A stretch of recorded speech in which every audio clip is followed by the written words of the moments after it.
দ্বিতীয় দিন যখন হইল, দোনো ছেলে জিজ্ঞেস করছেন, মা তুমি আজকে দিতে চেয়েছো মা, একটু খাবার দেন মা। মা ফাতেমা তু জাহরা বলছেন, বেটা রে আজকেও খাবার দিতে পারবো না বেটা, আমি কথা দিলাম কালকে তোমাদের খাবার দিব। একটু শোনেন ভাই, মানে ভাই আপনারা বসে যান, একটু বসে যান। তৃতীয় দিন দোনো ছেলে এসে মাকে জিজ্ঞেস করছেন, মা 2 দিন ধরে আমাদের খাবার দেননি মা, আজকে কিছু খাবার দিবেন না মা?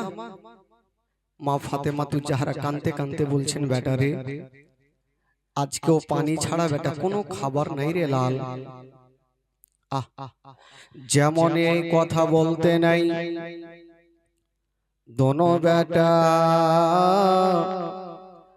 বাবা গো রাগ করে সেখান থেকে চলে গেছেন জঙ্গলের দিকে। যেমন জঙ্গলের দিকে যেতে নাই, হাইরে নবী নন্দিনী ফাতেমা দোনো ছেলেকে এতই ভালোবেসেছেন বাবা।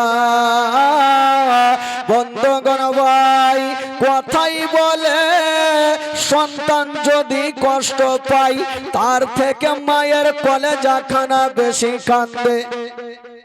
দোনো ছেলে যখন না খেয়ে জঙ্গলের দিকে চলে গেছে, হাইরে নবী নন্দিনী ফাতেমা কাঁদতে কাঁদতে যেন বাবা ঘরের মধ্যে বসে গেছেন। আল্লাহ গো, তোরা ওইদিকে যা, খুব শয়তানি করছিস, যা।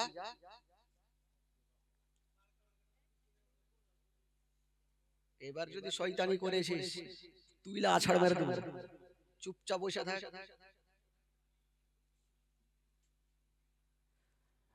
বেরাদার বন্ধুগণ ভাই, হাইরে মা ফাতেমা তু জাহরা ঘরের কোনাতে বসে বসে কাঁদছেন বাবা। আর ওইদিকে আমার দয়ার নবী মুস্তাফা এক পা দুই পা করে চলে আসলেন ফাতেমার কাছে, বলছেন, ওরে বেটি ফাতেমা, হে আচ্ছা বলো রে মা বলো, তোমার দোনো বেটা কোথায় আছে একবার ডেকে দাও। নবী নন্দিনী ফাতেমা চর করে কাঁদতে লাগিল। আমার নবী বলছেন, বেটি রে আচ্ছা বলো তোমার চোখ দিয়ে কেন পানি? ফাতেমা বলছেন, আব্বা গো, আব্বা গো আমার মনটা ভালো করে নাই গো আব্বা। বলছে, কেন রে মা?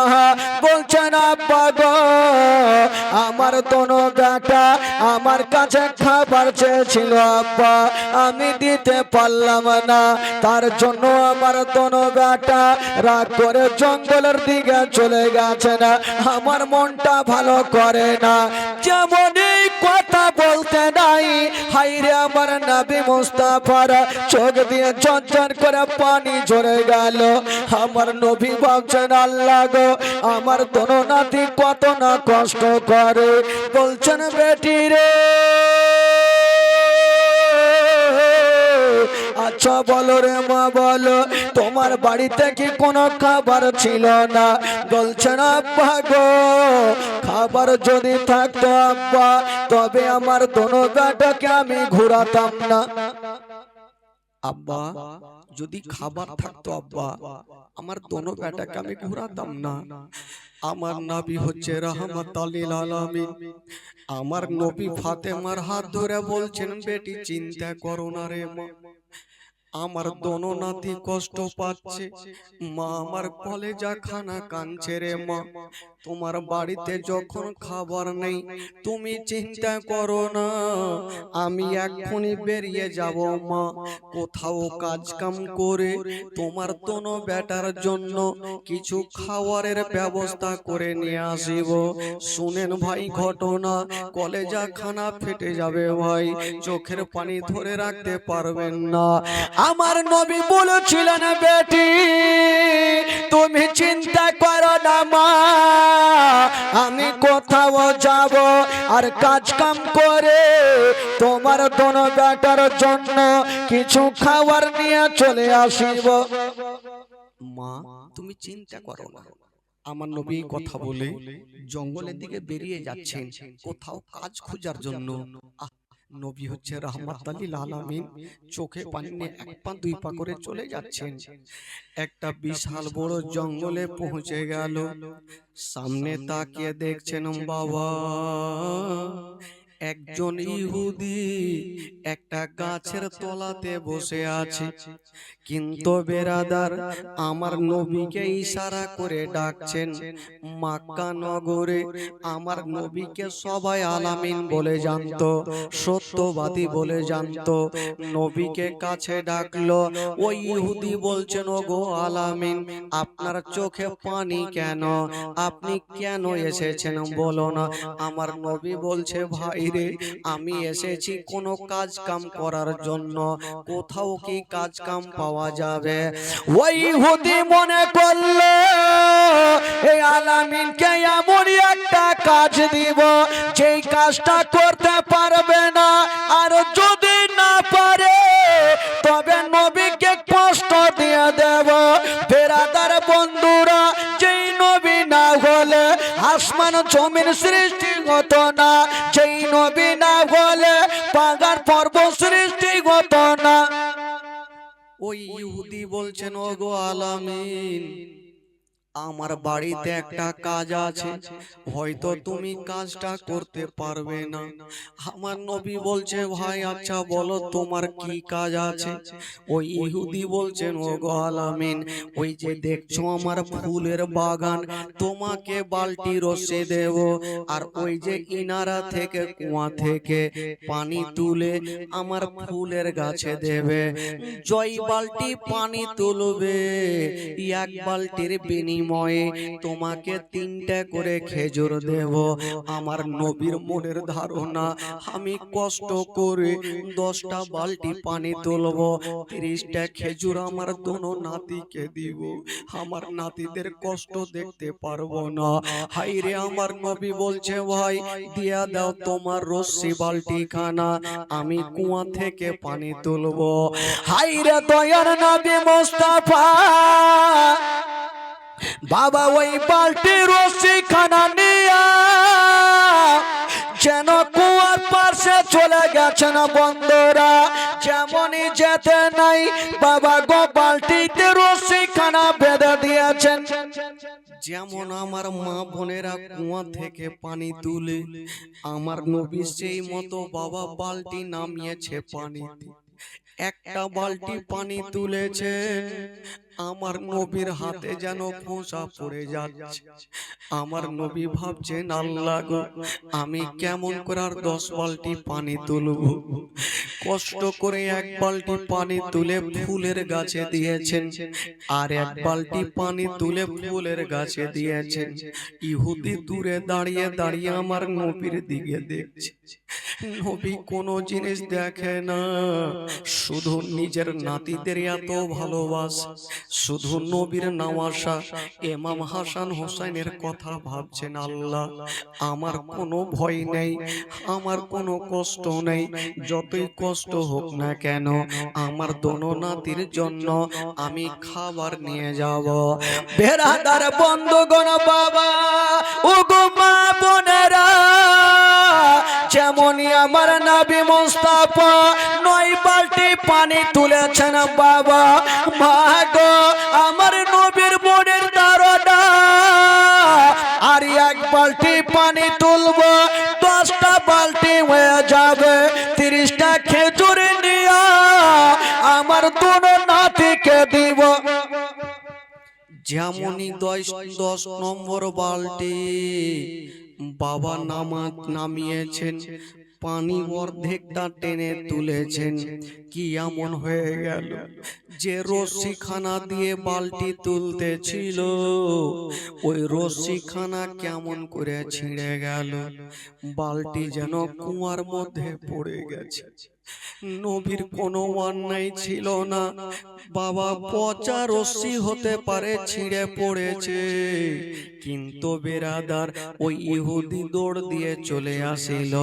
ও গো আলামিন বলো, আমার রশ্মি কেন তুমি কি বলে বালতি কেন ফেলেছ?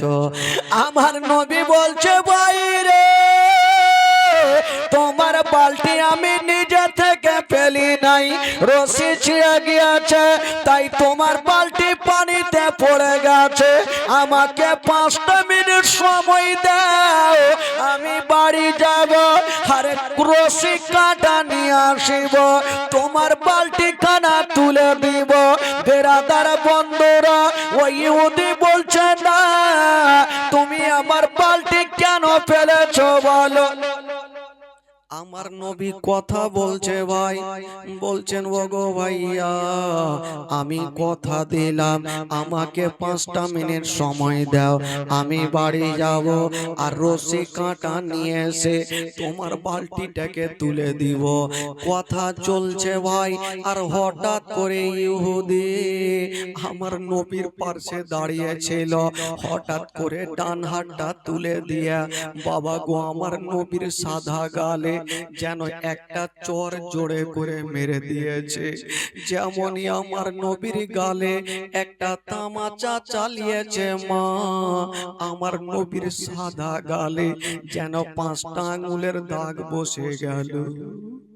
যেমনই বাবা গো আমার নবীর গালে একটা চড় মেরেছে, আমার নবীর গালে 5টা আঙ্গুলের যেন দাগ বসে গেল। আমার নবী ভাবছেন আল্লাহ গো, আমি কোনো অন্যায় করিনি, কোনো গালি দিইনি, তবে ইহুদি আমার গালে কেন তামাচা মেরেছে। তবে বেরাদারে একটা কথা বলি ভাই, আমি মাওলানা তাফাজ্জল, যদি কেউ আমার গালে মারে, আমি নিজের হাতখানা নিজের গালে লাগাবো, ব্যথা হচ্ছে বলে। কিন্তু আমার নবী কেমন করেছিলেন ভাই, যেমন ইহুদি আমার নবীর গালে তামাচা মেরেছে, আমার নবী নিজের হাতখানা নিজের গালে দিলেন না, ওই ইহুদির হাতখানা ধরে এইভাবে ধরে নাড়ছে আর বলছে ভাই রে, তুমি আমার গালে এত জোরে মেরেছো, তোমার হাতে কি ব্যথা হয়েছে, তোমার হাতে কি ব্যথা হয়েছে। যেমন এই কথা বলতে নাই, ওই ইহুদি হাউমাউ করে কাঁদতে আরম্ভ করলো। জানি না আমি যার গালে তামাচা মেরেছি উনি নিজের হাতখানা নিজের গালে দিল না, আমার হাতখানা সাহালিয়ে দিচ্ছে। ইনি সাধারণ ছেলে হতে পারে না, ইনি হবে শেষ জামানার নবী। ওই ইহুদি বন্ধুরা আমার নবীর কাছ থেকে যেন বাড়ি পালিয়ে গেল। আমার নবী কয়েকটা খেজুর নিয়া 1 পা 2 পা করে যেন ফাতেমার গেটে ডাক দিচ্ছেন বাবা, যেমনই ডাক দিচ্ছেন মা, আমার নবী মুস্তাফা যেমনই ডাক দিয়েছেন বাবা, হাইরে নবী নন্দিনী ফাতেমা যেন দরজা খুলে দিয়েছেন বন্ধুরা। যেমনই দরজা খুলেছেন বাবা, হাইরে আমার নবী একটা গালে একটা হাতে খেজুর নিয়ে আছেন, আর একটা হাত নিজের গালে রেখেছেন। আমার বেটি ফাতেমা যেন আমার গালখানা দেখতে না পাই, কারণ বেটিরা সব থেকে মা বাবাকে ভালোবাসে। মার কষ্ট হলে বেটিরা দেখতে পারবে না, বাপের কষ্ট হলে বেটিরা দেখতে পারবে না। ফাতেমা যদি বাপের গালখানা দেখেলে তবে ফাতেমা থাকতে পারবে না। আমার নবী হাতখানা গালে ডাক দিচ্ছেন মা, দরজাখানা খুলো রে বেটি। হাইরে ফাতেমা বাপের আওয়াজ পেয়ে সঙ্গে সঙ্গে দরজা খুলেছেন বাবা। যেমনই দরজাখানা খুলেছেন দেখছেন আমার নবী দাঁড়িয়ে, কিন্তু আমার নবীর চোখ দিয়ে যেন ঝরঝর করে পানি ঝরে যাচ্ছে। ফাতেমা বলছে না গো, আপনি কাঁদছেন কেন বলো না আব্বা। আমার নবী বলছেন বেটি রে, এই যে খেজুর এনেছি মা, তুমি খেজুর কানা নিয়ে নাও। কিন্তু হাইরে ফাতেমা লক্ষ্য করে দেখছেন বাবা আমার নবী একটা হাত গালের মধ্যে রেখেছে। ফাতেমা বলছেন আব্বা গো আপনি একটা হাত গালে কেন রেখেছেন, একবার হাতখানা টানেন আব্বা। আমার নবী বলছেন বেটি রে আমি যদি হাতখানা টানি মা তুমি সহ্য করতে পারবে না, তুমি দেখতে পারবে না। ফাতেমা বলছেন আব্বা গো আপনার এমন কষ্ট নাই আব্বা যে আমি দেখি নাই আব্বা। আব্বা গো আপনি নামাজ পড়ছিলেন আব্বা, ওই ইহুদিরা এসে আপনার পিঠের ওপরে উটের নাড়ি ভুঁড়ি চাপিয়েছিল, আমি আপনার ছোট্ট বেটি ফাতেমা দৌড়াতে দৌড়াতে গিয়ে উটের নাড়ি ভুঁড়ি নামিয়েছিলাম আব্বা। আপনার সব দুঃখ জানি আব্বা, একবার হাতখানা টানেন আপনার হাতখানা গালখানা আমি দেখবো আব্বা।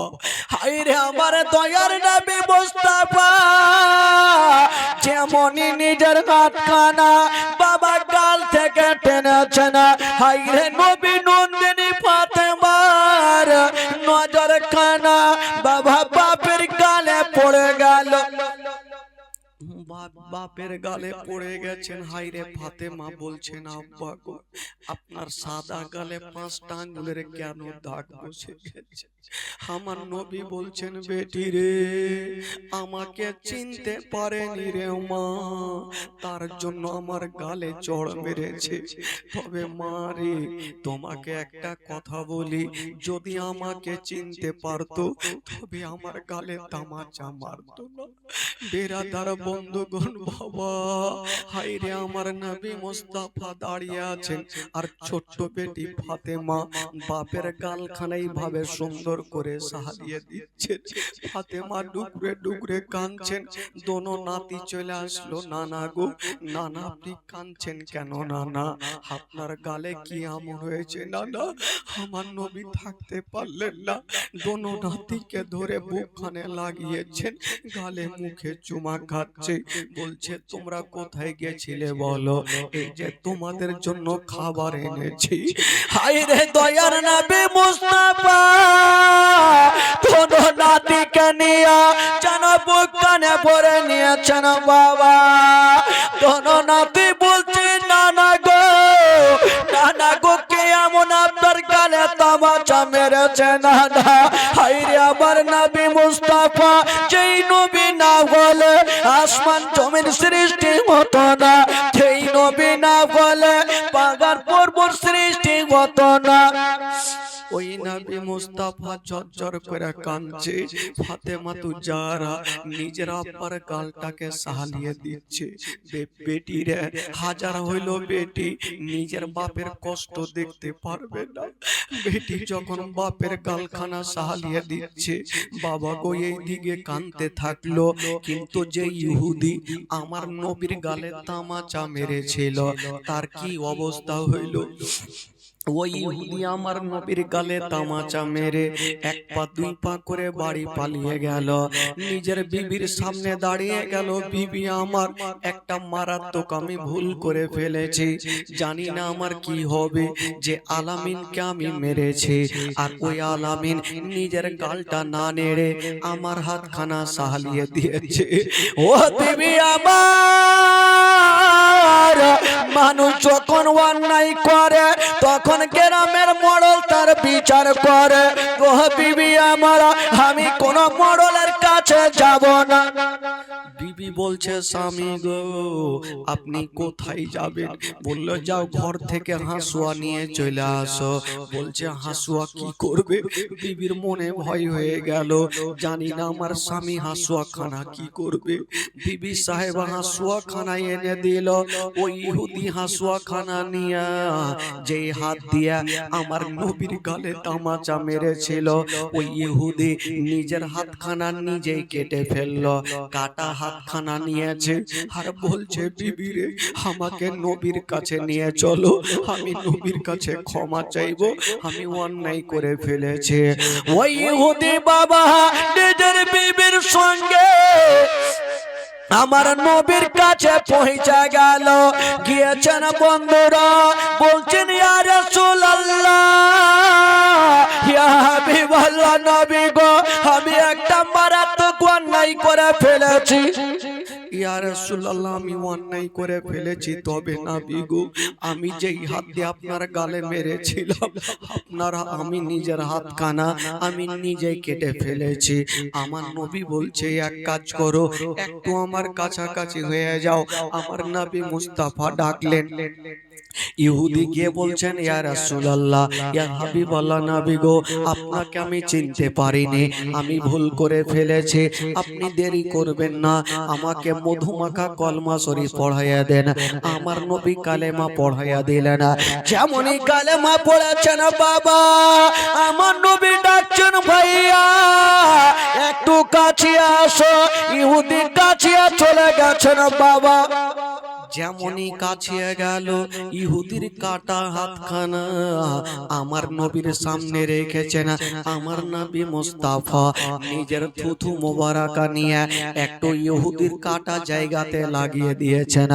যেমনই লাগিয়েছেন বাবা ওই ইহুদের কাটা হাত ভালো হয়ে গেল।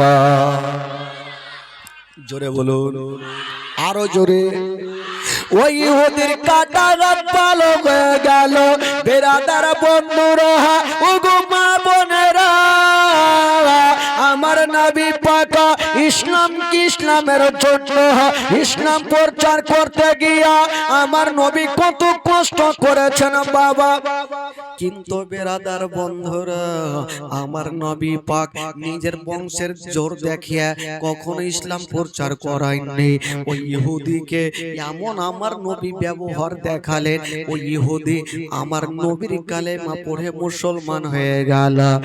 লা ইলাহা ইল্লাল্লাহ বল, লা ইলাহা ইল্লাল্লাহ, লা ইলাহা ইল্লাল্লাহ, লা ইলাহা ইল্লাল্লাহ, লা ইলাহা ইল্লাল্লাহ মুহাম্মাদুর রাসূলুল্লাহ সাল্লাল্লাহু আলাইহি ওয়াসাল্লাম। জোরে বলুন সুবহানাল্লাহ।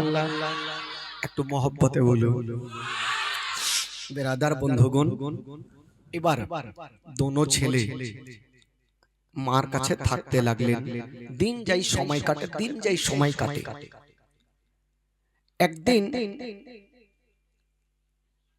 মা ফাতেমা তু জাহরা, বাবা ঘটনা শুনেন ঈমান তাজা হয়ে যাবে। মাগো একটু শুনেন খালা। মা ফাতেমা তু জাহরা রাদিয়াল্লাহু তাআলা আনহা দোনো বেটাকে একদিন পার্শ্বে ডেকেছেন। তাদের বয়স 6 এবং 7 বছরের ছেলে। পার্শ্বে ডেকেছেন আর গালে মুখে চুমা খাচ্ছেন, আদর করছেন।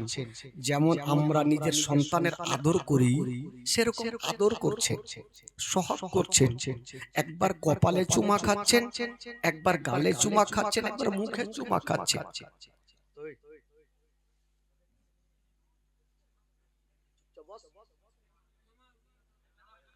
কানের গোড়া কি কি না বকেই যাচ্ছে।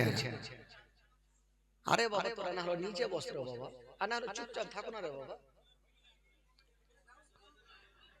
আচ্ছা আসেন ভাই, বাচ্চা ছেলে একটু করবে, না রাখলে ফের হইবে না। হ্যাঁ ভয় দেখাইতে হবে, আর ওরা না থাকলে ফের জালসাই হবে। হ্যাঁ বাচ্চারাই থাকে, চাচারা থাকবে না, তো ওরা না থাকলে ফের জালসা হয় না। মা ফাতেমা তু জাহরা দোনো বেটাকে নিয়ে গালে মুখে চুমা খাচ্ছেন। শুধু চুমা খাচ্ছেন না, চুমা খাচ্ছেন আর চোখ দিয়ে যেন ঝরঝর করে পানি ঝরছেন। দোনো ছেলে জিজ্ঞেস করছেন মা আজকে তুমি আমাদের আদর করছো, চুমা খাচ্ছ, কিন্তু চোখ দিয়ে কেন তোমার পানি? মা সন্তানের যদি আদর করে সহগ করে তবে মার মুখে একটু হাসি দেখা যায়, আপনি কাঁদছেন কেন মা? ফাতেমা বলছেন বেটারে তোমাদের কেমন করে বলবো বেটা, কেন কাঁদছেন জানেন? মা ফাতেমা বুঝে গেল আমি আর জগতে বাঁচব না। আপনারা বলবেন যে মরণের কথা ফাতেমা জানলো কি করে? আমার নবী যখন ইন্তিকাল হচ্ছিল তো ফাতেমা তো যারা ডুগরে ডুগরে কাঁদছিলেন। আমার নবী একটা কথা বলেছিলেন, বেটি রে চিন্তা করো না মা, আমার ইন্তিকালের 6 মাস পর তোমারও ইন্তিকাল হবে। আমার নবীর যখন 6 মাস ইন্তিকাল হলো তো সেদিন ফাতেমা তো যারা ভাবছেন দুনিয়ার কথা মিথ্যা হবে, আমার আব্বার কথা মিথ্যা হবে না, আমার আব্বার প্রায় 6 মাস হয়ে গেল, তার মানে আজকে আমি ইন্তিকাল হব।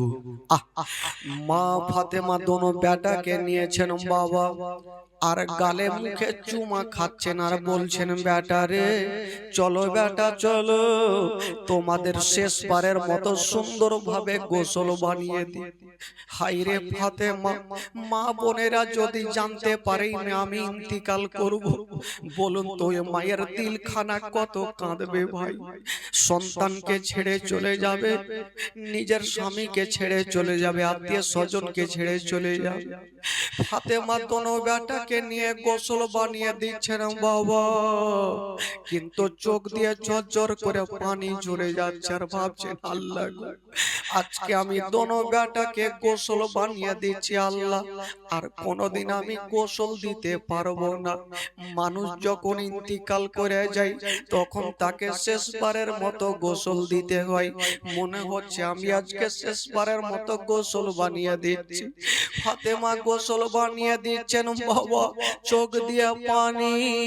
দোনো বেটা মার হাত ধরে বলছে, মা গো মা তুমি কেন কাঁদছো মা, আজকে গোসল বানিয়ে দিচ্ছ কিন্তু কেন তোমার চোখ দিয়ে পানি মা।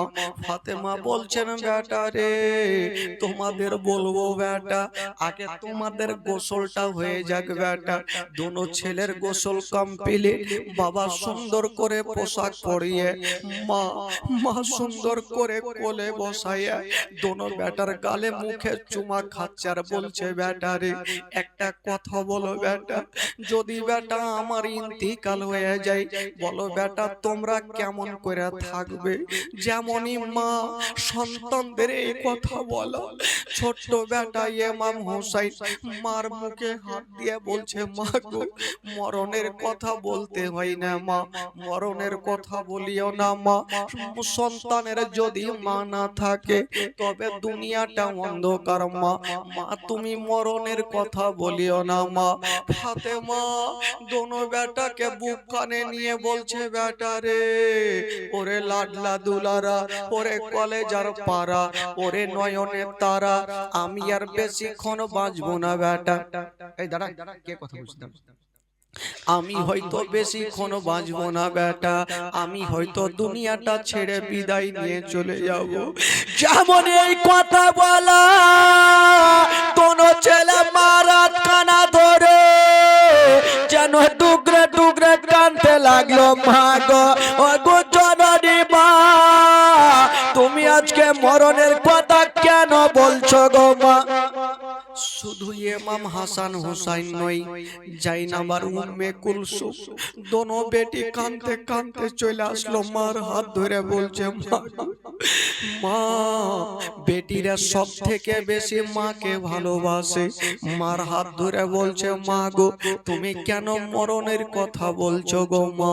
ফাতেমা বুঝে গেল আজকে হয়তো আমি আর বাঁচবো না, যদি আমার ইন্তিকাল হয়ে যায় আমার দোনো বেটা আর দোনো বেটির দেখভাল কে করবে, কাকে সঁপে দিয়ে যাব। ডাক দিচ্ছেন নিজের স্বামীকে, শেরে খোদা আলী চলে আসিল, বলছেন স্বামী গো আমার, ও গো আমার মাথার তাজ, একটু আপনি আমার কাছে চলে আসুন। যেমন কাছাকাছি হইল শেরে খোদা আলী সঙ্গে সঙ্গে বিবির হাতখানা ধরে বলছেন, ফাতেমা আজকে তুমি কাঁদছো কেন। ফাতেমা কথা বললেন না, বাবা গো দুই বেটার হাতখানা ধরে যেন স্বামীর হাতে সঁপে দিচ্ছেন বাবা। বলছেন, স্বামী গো আমার, জানি না হয়তো আমি ইন্তিকাল করে যাব, তবে সন্তানের আজ থেকে বাবা ও তুমি, মা ও আমি সঁপে দিলাম। বলছে স্বামী গো, আমার দোনো বেটাকে কোনোদিন কষ্ট দিয়েন না, আমার দোনো বেটিকে কষ্ট দিয়েন না। শেরে খোদা আলী বলছেন বিবি আমার আজকে তুমি এই ধরনের কথা কেন বলছো? বলছে স্বামী গো, আমি হয়তো দুনিয়াটা ছেড়ে চলে যাব। শেরে খোদা আলী বলছেন বিবি আমার মরণের কথা বলিও না, তুমি যদি চলে যাও আমার সারাটা জীবন অন্ধকার হয়ে যাবে। বাবা গো, কাউরি যদি বিবি অসুস্থ থাকে তবে স্বামীর মনটা ভালো করবে না, আর কাউরি স্বামীর মন যদি অসুস্থ থাকে তবে বিবির মনটা ভালো করবে না।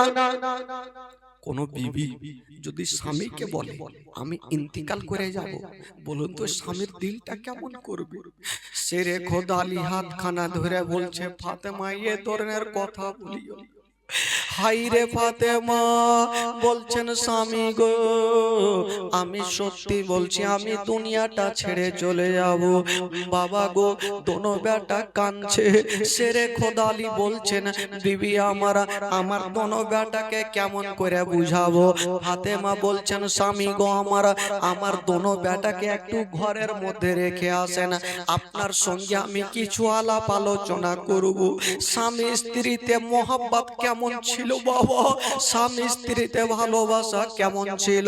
শেরে খোদা আলী দোনো বেটাকে ঘরে রেখে আসলেন। ভাই ফাতেমার কাছে চলে আসিল। বলো ফাতেমা তুমি কি বলছো? বলছে স্বামী গো, ও গো আমার মাথার তাজা। বাবা স্বামীর হাতখানা ধরে বলছে স্বামী গো, আপনার সঙ্গে ঘর সংসার করলাম, স্বামী গো যদি আমার চলাতে ফিরাতে কোনদিন আমি অন্যায় করে থাকি আমাকে বিবি বলে ক্ষমা করে দিও। মা গো, কোন ফাতেমা স্বামীর কাছে ক্ষমা চাইছে মা, যেই ফাতেমা হচ্ছে জান্নাতি নারীদের সরদারিনী মা, ওই ফাতেমা যদি রাজি করে দেন ফাতেমাকে, মা জান্নাত গ্যারান্টি হয়ে যাবে মা। ওই ফাতেমা আজকে স্বামীর কাছে ক্ষমা চাইছে বাবা, স্বামী গো আমার যদি আমি কোনোদিন অন্যায় করে থাকি আমাকে বিবি বলে ক্ষমা করে দে। শেরে খোদা আলী বলছেন ফাতেমা আজকে তুমি কোনো অন্যায় করনি, তুমি স্বামীর হকটা আদায় করেছো, ফাতেমা আমি তোমাকে ক্ষমা করে দিলাম। যেমনই বাবা গো স্বামী স্ত্রী ক্ষমা চাইছে, কিন্তু ফাতেমা স্বামীর হাত ধরে একটা কথা বলছেন বাবা, ওগো স্বামী গো আমার, আমি যদি ইন্তিকাল করে যাই আমার দোনো বেটা আমার পাশে দাঁড়িয়ে কাঁদবে, আমার দোনো বেটা একটু বুকখানে লাগে একটু আদর করিয়ে। যখন মা ইন্তিকাল করবে তখন বেটির কত জাইনাব উম্মে কুলসুম ডুগরে ডুগরে কাঁদবে। মা ভালো করে জানে মা, যদি কোনো মার ইন্তিকাল হয় তবে ছোট ছোট বেটিরা কি করবে ভাই? বেরাদার বন্ধুগণ দেখবেন যদি কোনো মডেলের মাটিতে কাউরি মা ইন্তিকাল করে যায়, বেটির যদি দিল্লি বোম্বাইয়ে বাড়ি থাকে, ওই বেটি যদি শুনতে পায় আমার মা ইন্তিকাল করেছে, ওই বেটি নিজের জানের পারওয়া করবে না, উঠতে বসতে চলে আসবে শুধু একবার মার চেহারা খানা দেখার জন্য, মার চেহারা খানা শেষবারের মতো দেখার জন্য ছুটে ছুটে চলে আসবে। বলছেন স্বামী গো আমার, যখন আমার ইন্তিকাল হবে আমার দুটো বেটিকে যখন আমার পাশে দাঁড়িয়ে দাঁড়িয়ে কাঁদবে, আপনি সুন্দর করে গালে মুখে চুমা খেয়ে আমার বেটিদের সান্ত্বনা দিবেন। কথা চলছে ভাই, আর হঠাৎ করে জাইনাব উম্মে কুলসুম চলে আসলো। মা মা কি হয়েছে মা? ফাতেমার সঙ্গে সঙ্গে দুই বেটিকে বুকখানে লাগাইয়া বলছেন মা আমি সারা জীবনের মতো চলে যাব মা। দোনো বেটিকে সান্ত্বনা দিচ্ছে। হাজার হলো বেটিরা মার কথা শুনে আর থাকতে পারে না, ঝরঝর করে কাঁদছেন। ফাতেমা বলছেন স্বামী গো আমার দোনো বেটিকে একটু ঘরে রেখে চলে আসেন, যদি মার কাছে থাকে তবে বেটিরা চোখের পানি ধরে রাখতে পারবে। হায়রে শেরে খোদা আলী দোনো বেটিকে নিয়া বাবা ঘরের মধ্যে রেখে চলে আসলেন বাবা, যেমনই রেখে আসলেন গো এই দিকে দেখছেন ফাতেমা আস্তে আস্তে যেন চোখটাকে বন্ধ করে নিচ্ছেন। সময় হয়ে গেছে ভাই, সবাইকে দুনিয়াটা ছেড়ে যেতে হবে। আস্তে আস্তে ফাতেমা চোখটাকে বন্ধ করে নিয়েছেন, চোখটা বন্ধ হয়ে গেছে। শেরে খোদা আলী ফাতেমার পাশে দাঁড়িয়ে দাঁড়িয়ে কাঁদতে লাগলো, আল্লাহ আমার বিবি ফাতেমা সারা জীবনের মতো চলে গেল। ভাই ফাতেমা তু জাহরা শুধু একদিনের জন্য চোখটা বন্ধ করে নাই, সারা জীবনের মতো চোখটা বন্ধ হয়ে গেল। সকলে পড়ুন ইন্না লিল্লাহি ওয়া ইন্না ইলাইহি রাজিউন। ইন্তিকাল করলেন। কিন্তু বেরাদার, মানুষ যখন ইন্তিকাল করবে একটা জিনিস ভাবেন, যদি এই বাড়িতে বা আশেপাশের বাড়িতে কেউ ইন্তিকাল করে তবে গোটা গ্রামের লোকজন ছুটে চলে আসবে, আজকে অমুকের বাড়িতে ইন্তিকাল করেছে দেখার জন্য চলে আসবে। ফাতেমা যখন ইন্তিকাল করেছেন লোকজন জমা হয়ে গেল, সবাই চলে আসলো। বাবা গো সাদা কাফন দিয়ে দেওয়া হইল। ইমাম হাসান হুসেন ঘরের মধ্যে চিন্তা করছেন, আল্লাহ আমার বাড়িতে লোকজনের ভিড় কেন, একবার যাই দেখে। গিয়ে নিজের আব্বাকে বলছেন, আব্বা আব্বা গো আমার মা কোথায়, আমার মাকে কেন দেখা যায় না আব্বা, আমার মা কোথায় গেছে আব্বা। তো শেরে খোদা আলী বলছেন, বেটা রে তোমার মা এত দূরে চলে গেছে বেটা, আর কখনো তোমাদের ছেলে বলে বুকে নিবেন আব্বা, এটা কেমন কথা বলছেন। একটু আগে আমাদের মা আমাদের বুকখানে জড়িয়ে ধরে চুমা খেয়েছে, গালে মুখে চুমা খেয়েছে, গোসল বানিয়ে দিয়েছে, আজকে কেন কথা বলবে না। আব্বা কোথায় আছে? বলছে, বেটা রে ওই যে দেখছো খাটলাতে সাদা কাফনে ঢাকা বেটা, ওই জায়গাতে তোমার মা শুয়ে আছে। হাজার হইল দোনো সন্তান মার পাশে গিয়ে কাঁদতে লাগলো। শেরে খোদা আলী দোনো বেটাকে ধরে নিয়ে ঘরের মধ্যে রেখে আসলেন। বলছেন নিয়ে চলো ফাতেমাকে নিয়ে চলো। বাবা গো এবার নিয়ে যাবে ফাতেমাকে মাটি দেওয়ার জন্য। বেরাদার দোনো বেটা শেষের সময় চলে আসলো কাঁদতে কাঁদতে। বাবা শেরে খোদা আলীর কাছে চলে আসলো, আব্বা একটু দাঁড়িয়ে যান। আরে বেটা আবার কেন আসলি বেটা? আব্বা একটা কথা বলবো আব্বা, আমার মাকে তো নিয়ে যাবেন আব্বা, আর কোনোদিন দেখতে পাবো না। আব্বা গো শেষের সময় একবার খাটলাখানা নামিয়ে দেন, একটু বাঁধন খানা খুলবেন না আব্বা, একবার মার চেহারা খানা দেখবো। কত কথা বলবো। যাই না বুম্বে কুলসুম চলে আসলো, আব্বা একবার খাটলা খানা নামিয়ে দেন, একবার মার চেহারা খানা দেখবো। কোনো বেটি মা ইন্তিকাল করলে, বাবা ইন্তিকাল করলে দৌড়িয়ে এসে বলবে, ওকে সমাজের মানুষেরা একবার খাটলা খানা নামিয়ে দেন, বাঁধন খানা খুলে দেন, আমি বেটি মার চেহারা দেখবো, বাপের চেহারা দেখবো। বাবা গো এই জন্য তো কবি লিখেছেন, বাবা সাদা কাফন পড়াইয়া আতর গোলাপ ছিটাইয়া কাঁধা করে নিয়ে যাবে অন্ধকার কবরে। দাঁড়া একবার মুখটা দেখি, দাঁড়া একবার মুখটা দেখি গোয়া বাজার, দাঁড়া একবার মুখটা দেখি। শত শত লোকেরা নিয়ে যাবে বহিয়া, শত শত লোকেরা নিয়ে যাবে বহিয়া।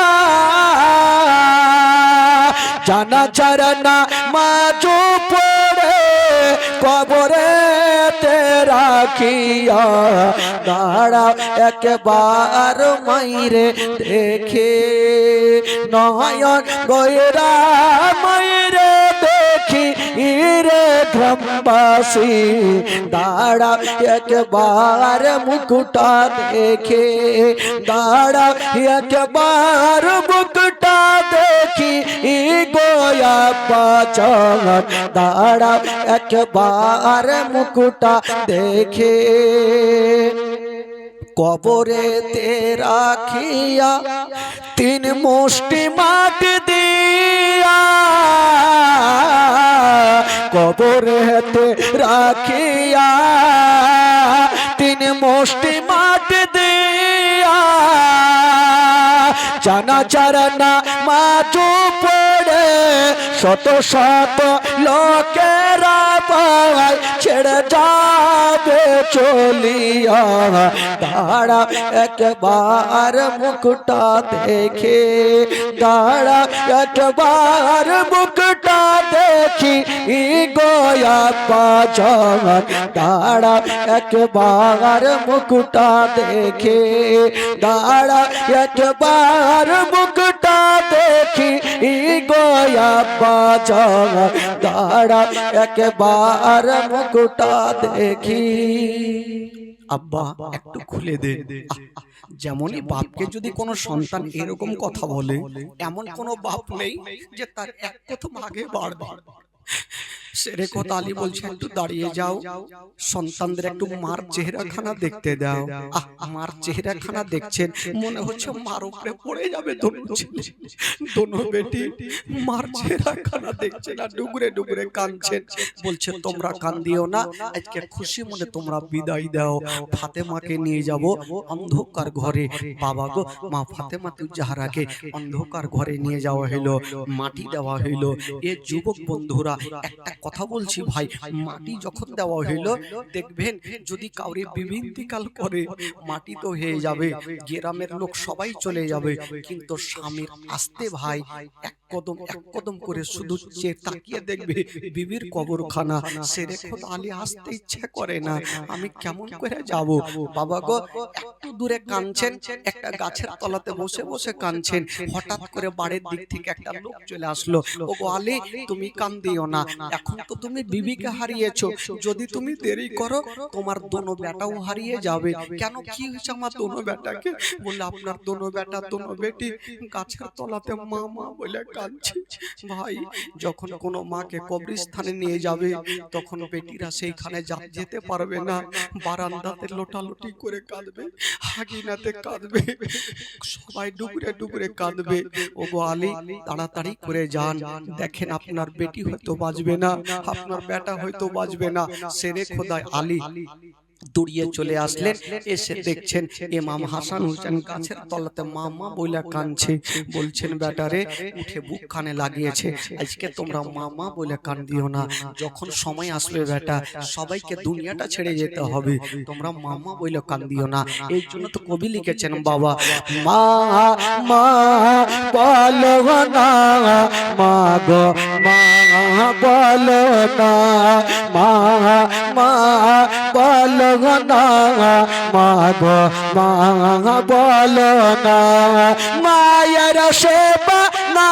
করিলে মায়ের সেবা না করিলে জন্নত মিলবে না মা মা বলো না মা গো মা বলো না মা মা বলো না মা গো মা বলো না মায়ের সেবা না করিলে মায়ের সেবা না করিলে নেকি মিলবে না মা মা বলো না মা গো মা বলো না মা মা বলো না মা গো মা বলো না ও দোহাম্মা কোথায় গেলে আমারে ছাড়িয়া ও দোহাম্মা প্রাণে একাই আমার ভালো লাগবে না ও দোহাম্মা কোথায় গেলে আমারে ছাড়িয়া ও দোহাম্মা প্রাণে একাই আমার ভালো লাগবে না ও গোয়াম্মা যেও না ছেড়ে ও গোয়াম্মা যেও না ছেড়ে আমায় চলিয়া মা মা বলো না মা গো মা বলো না মা মা বলো না মা গো মা বলো না মায়ের সেবা না করিলে মায়ের সেবা না করিলে জন্নত মিলবে মানবে না মা মা বলো না মা গো মা বলো না মা মা বলো না মা গো মা বলো না মা মা বলো না মা গো মা বলো না আল্লাহুম্মা সাল্লি আলা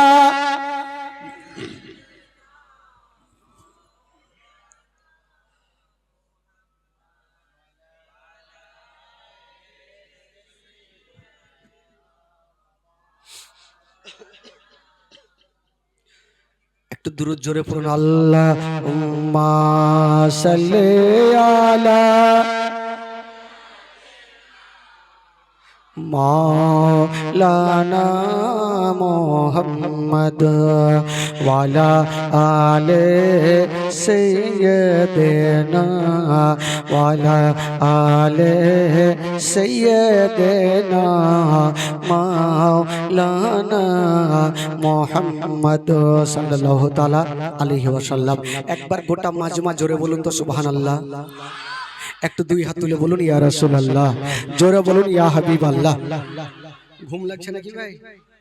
হ্যাঁ, বড় বড় চোখ করে থাকেন গাড়ুর মতো, কারণ বড় বড় চোখ করে থাকলেই হবে, ঘুমাইলে ফের মুশকিল আছে। আচ্ছা, এখানে তো লোক মেলায় আছে আজকে দেখছি, কালকে থেকে কিছু লোক বেশি আছে। হ্যাঁ, তবে এখানে যতজন আছেন ভাই যারা 5 ওয়াক্ত নামাজ পড়ছেন একটু হাত তুলে দেখান তো। যারা 5 ওয়াক্ত নামাজ পড়ছেন হাত তুলে 10টা। আচ্ছা, যারা পড়ে না তারা একটু হাত তুলে। লজ্জা কিসের আছে ভাই? পড়ি না মানে পড়ি, লজ্জা কিসের আছে? আগে মা আগে না, এইদিকে না ওইদিকে। কিছু লোক আছে ভাই নামাজের কথা বলে ফের উঠে উঠে চলে যাবে। এক জায়গাতে জানেন একটা বিয়ে হয়েছে, জানেন শ্বশুর বাড়ি গেছে, একটা জোলহা, মানে জীবনে না, এদিকে জোলহা আছে ভাই, এটা গ্রামে জোলহা নাকি? জোলহা হলে ফের মুশকিলে পড়ে যাবো। একটা জোলহা বিয়ে করেছে, ও জীবনের নামাজ কাকে বলে বুঝে না, চলে গেছে শ্বশুর বাড়ি। তো আর শালা বলছে, শালা বলে না কি বলে, শালাই তো বলে না, বলছে এই শালা, বলে কি হলো বহনু? বলছে বহনু এক কাজ করো। আর শালা বলছে বহনু চলো আজকে শুক্রবার নামাজ পড়তে চলো জুম্মা। বলছে কেমন নামাজ? ই দেখেন কোন মুসলমান, বলছে কেমন নামাজ? ই শালা চিন্তা করছে না, হায় আল্লাহ কাকে বহিন দিয়েছি, নামাজই বুঝেন। তো শালা চিন্তা করছে যদি বহনুকে নিয়ে যেতে না পারি আজকে মান সম্মান থাকবে না, গ্রামের লোক বলবে কাকে বহিন দিয়েছে, ও নামাজই বুঝে না। তো বহনুকে পার্শ্বে বসিয়ে শিখাইছে, বহনু এক কাজ করো মসজিদে চলো, যে যেমন করবে তুমিও দেখা দেখি নামাজ পড়ে নি। বহনু বলছে এরকম নামাজ? বললো হ্যাঁ, দেখবেন এখনো কিছু কিছু মসজিদে দেখবেন মিনিমাম ধরেন যে 90টা লোকই জানে না, কিন্তু যে লোকটা জানে ওর দিকে টেরা চোখে দেখবে আর নামাজ পড়বে। ও যদি মাখি হাঁকায় ও হাঁকাইবে, ও ভাবছে আমাকে হাঁকাইতে হবে। দেখবেন এখন লোক বহুত আছে ভাই। তো এইরকম করে ওর শালা শিখাইছে যে বহনু চলো মসজিদে চলো, যে যেমন করবে তুমিও দেখা দেখি করিও। বলে ঠিক আছে চলো। তাহলে ই ভাই চলে গেছে প্রথম কাতারে, ইমাম সাহেবের পিছনে দাঁড়িয়ে গেছে। বেচারা বয়স্ক ইমাম, 2টা দাঁত ছিল, মানে বয়স্ক ইমাম বহুত দিন থেকে আছে, 2টা দাঁত বাইচা আছে। নামাজ শুরু হয়ে গেছে ভাই। প্রথম রিকাতে সাজদা থেকে মাথা তুলতে গিয়ে ওই মোটা বুইধা জোলহার পাছাতে কার একটু মাথা লেগে গেছে। ই ভাবছে শালা বলেছে যে যেমন করবে তুমিও করবে, আমার পাছাতে কেউ মারলে আমি কার পাছাতে মারবো। দেখছে সামনে 2টা দাঁতওয়ালা ইমাম, হয়তো ইয়াকে হুঁড়াইতে হবে। এমন ভাবে দিলে উঠিয়া ছাড়ে যে 2টা দাঁত ছিল ওইটিও গেল। ডান দিকে হুড়া মারছে, এই বহনু কি করছো? ই ভাবছে ইয়ারাকেও মানে দিতে হবে, এমন ভাবে দিলে ওরা ওইটি। বাম দিকে হুড়া মারছে, বলে ইমাম সাহেবের দাঁত ভাগলো, এরা বললো তোরা মায়ের খাওয়া হুড়া মারছিস। এইরকম তো হলে অভ্যাস ভাই। তো নামাজ পড়বে তাইলে না হাত তুলবে যে একটু মনটা চাঙ্গা হয়ে গেছে ভাই। মাঝে মধ্যে একটু মনটা চাঙ্গা না করলে না ঘুম চলে আসবে, আর ঘুম আসলে বাড়ি ভাগার চেষ্টা করবে। আর আমার স্টেজ থেকে কোনো লোক বাড়ি যাবে না, এটা আমার ভরসা আছে। বেরাদার বন্ধুগণ, বাবাজি আমার ভাইরা, তবে একবার মোহাব্বতে বলে দিন সুবহানাল্লাহ, জোরে বলুন ইয়া রাসূলুল্লাহ। বেরাদার বন্ধুগণ, তবে ভালোবাসা একটু মোহব্বত থাকবে। একটু দেখি আপনাদের আর একটু মোহব্বত বাড়িয়ে দিই। আমার সঙ্গে সঙ্গে দুটা লাইন পড়বেন, ঈমান তাজা হবে, গোটা মাজমা পড়বেন।